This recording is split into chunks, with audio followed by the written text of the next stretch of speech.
حضرت ابو ہریرہ رضی اللہ تعالیٰ عنہ فرماتے ہیں رسول اللہ صلی اللہ علیہ وسلم نے فرمایا میری امت کو رمضان المبارک میں 5 چیزوں کی خصوصیت کے طور پر جو اللہ تبارک و تعالیٰ نے جو عطا فرمائی ہیں جو پہلی امتوں کو نہیں دی گئی۔ پہلی، ان کے منہ کی بو اللہ کے نزدیک مجھ سے بھی زیادہ پسندیدہ ہے۔ مشک جو ہے یہ سب خوشبوؤں میں سب سے بہترین خوشبو ہے، اور اللہ کے نبی نے فرمایا روزے دار جو روزہ رکھتا ہے اس کے منہ سے بو آتی ہے، تو لہٰذا وہ بو جو ہے وہ اللہ کو مشک سے زیادہ جو ہے وہ پسندیدہ ہے۔ یہ اس امت کو اللہ نے خصوصیت عطا فرمائی۔ اور دوسری نمبر پر ان کے لیے دریا کی مچھلیاں تک دعا کرتی ہیں اور افطار کے وقت تک کرتی رہتی ہیں۔ مچھلیاں ان لوگوں کے لیے دعا کر رہی ہیں جو روزے دار ہیں، روزہ رکھ رہے ہیں، تو بتائیں جو روزہ نہیں رکھیں گے تو ان کے لیے کیا حال ہوگا، جو بغیر کسی عذر کے اور گویا کہ اپنے جسم کو جو ہے گویا کہ موٹا کرنے کے لیے اس میں تاکہ کمزوری نہ آئے، لاغر پنی نہ آئے، جو شراب خوری اور آرام خوری کے اوپر جو ہے گویا کہ لگے ہوئے ہیں، ان کو روزہ رکھنے کی توفیق نہیں ہے، تو گویا کہ ان کے لیے یہ مچھلیاں دعا کریں گی؟ نہیں کریں گی۔ تو گویا کہ اس ماہ مبارک میں مچھلیوں کی دعا سے بھی وہ اپنے آپ کو محروم کر رہے ہیں۔ اور تیسری خصوصیت فرمایا ہر روز ان کے لیے جنت کو آراستہ کیا جاتا ہے۔ روزے داروں کے لیے جنت کو کیا کیا جاتا ہے؟ آراستہ کیا جاتا ہے۔ پھر اللہ تعالیٰ کی طرف سے ارشاد ہوتا ہے قریب ہے میرے بندے کہ دنیا کی مشقتیں اپنے اوپر پھینک کر تیری طرف آئیں، دنیا کی مشقتیں پھینک کر گویا جنت کی طرف آئیں گے، یہ اللہ کی طرف سے جو ہے یہ اعلان ہوتا ہے۔ اور فرمایا چوتھی خصوصیت اس مہینے میں سرکش شیاطین قید کر دیے جاتے ہیں۔ عام دنوں میں وہ آزاد ہوتے ہیں لیکن اس مہینے میں وہ قید کر دیے جاتے ہیں، لیکن ایک شیطان جو ہے وہ کھلا ہے، اور وہ کیا ہے؟ وہ نفس ہے۔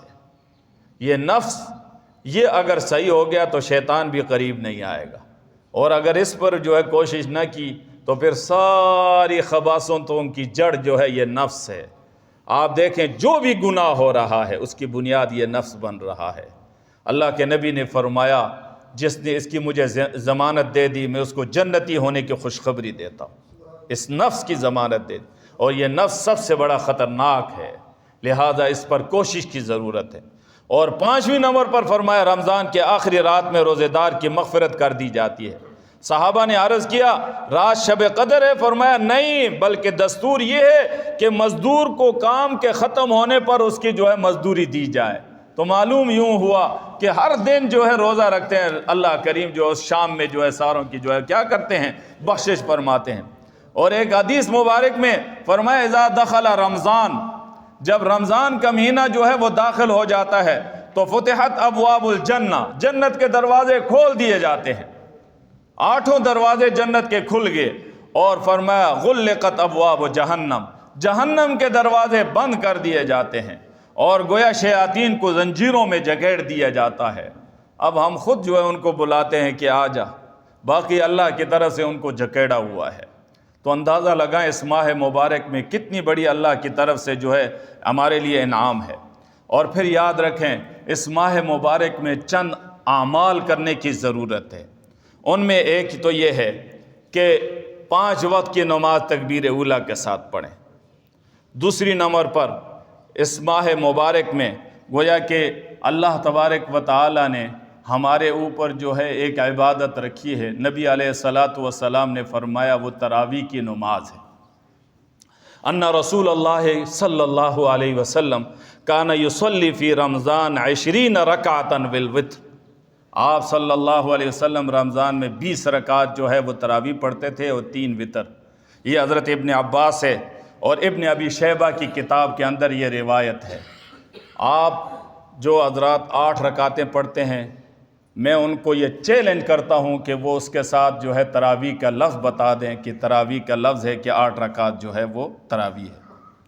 اور پھر فرمایا حضرت عمر رضی اللہ تعالیٰ عنہ نے ماہ مبارک میں دیکھا ادھر بھی کھڑے ادھر بھی کھڑے ادھر بھی کھڑے تنہائی میں، فرمایا سارے کے سارے جمع ہو کر ایک امام کے پیچھے جو ہے نماز پڑھو۔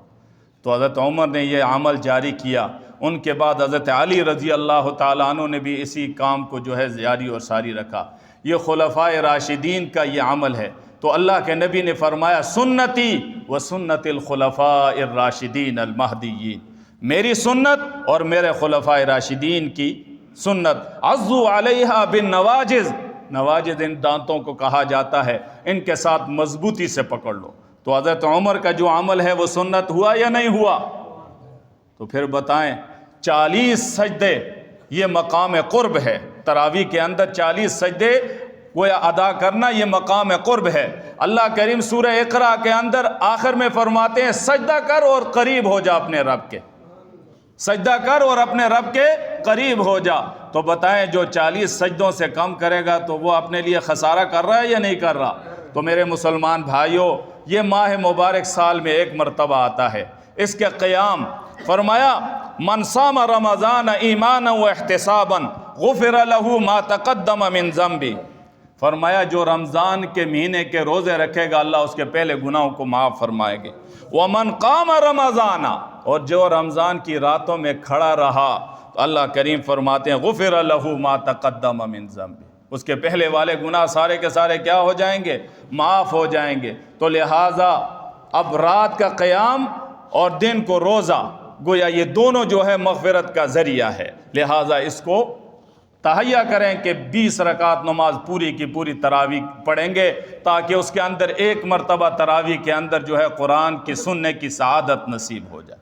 تو جو اس کا ارادہ کرتے ہیں ہاتھ اٹھائیں، عزم کریں یہ ماہ مبارک ہمارے سے اس طرح نہ چلا جائے، اور اس ماہ مبارک کے اندر نظام الاوقات بنائیں، نظام الاوقات کہ صبح مجھے کس وقت اٹھنا ہے، اٹھنے کے بعد کیا کرنا ہے، پھر کیا کرنا ہے، پھر اشراق تک کیا کرنا ہے، پھر اس کے بعد کیا کرنا ہے، پھر دوپہر کو کیا کرنا ہے، زور کے بعد کیا کرنا ہے، عصر کے بعد کیا کرنا ہے، مغرب کے بعد کیا کرنا ہے، عشاء کے بعد کیا کرنا ہے، یہ نظام الاوقات بنا لے، تاکہ 11 مہینوں میں جو ہم نے غفلت میں وقت گزارا ہے، اس ماہ مبارک میں ہم نظام الاوقات بنا کر اس کے اندر اوقات کو گزاریں گے تو انشاءاللہ ہمارے لیے بہتری ہوگی۔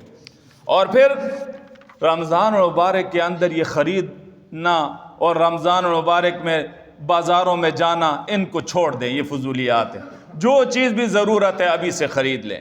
اس ماہ مبارک میں کوشش کریں گویا بازار جائیں نہ، صرف عبادت، ریاضت اور اپنی ضرورت کا جو کام ہے وہ کریں۔ اور اس ماہ مبارک کو قیمتی کیسے بنائیں گے؟ تلاوت قرآن مجید کثرت کے ساتھ کریں، کثرت کے ساتھ قرآن تلاوت کریں، کوشش کریں 5 دن میں جو ہے قرآن ختم کریں۔ اگر 11 مہینوں میں قرآن نہیں پڑھا تو کم از کم اس میں تو